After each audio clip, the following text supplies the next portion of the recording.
সমুদ্রপৃষ্ঠ থেকে 11,000 ফুট উচ্চতায়, যেখানে অক্সিজেন কম এবং আবহাওয়া প্রতি মুহূর্তে রূপ বদলায়, সেখানে দাঁড়িয়ে আছে এক অবিনশ্বর সৃষ্টি, কেদারনাথ মন্দির।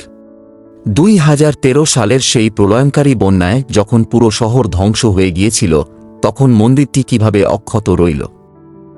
আজ আমরা উন্মোচন করব কেদারনাথের সেই 5টি রহস্য, যা শুনলে নাস্তিকরাও ভগবান শিবের অস্তিত্ব বিশ্বাস করতে বাধ্য হবে। ওয়াদিয়া ইনস্টিটিউট অব হিমালয়ান জিওলজির বিজ্ঞানীরা এক গবেষণায় চমকে উঠেছিলেন।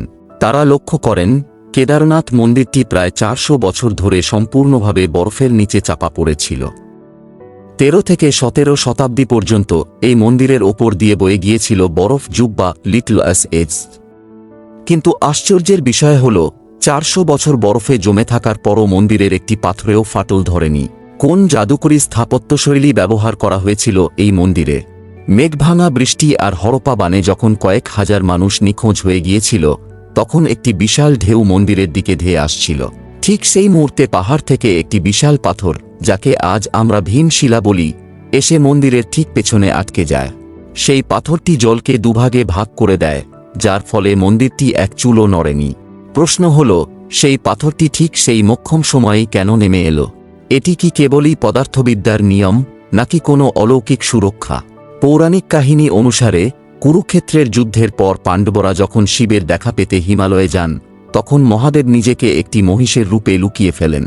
ভীম যখন তাকে ধরতে যান, তখন শিবের দেহের বিভিন্ন অংশ 5টি ভিন্ন জায়গায় দৃশ্যমান হয়, যা আজ পঞ্চকেদার নামে পরিচিত। বিজ্ঞান যখন হার মানে, তখন থেকেই হয়তো আধ্যাত্মিকতা শুরু হয়।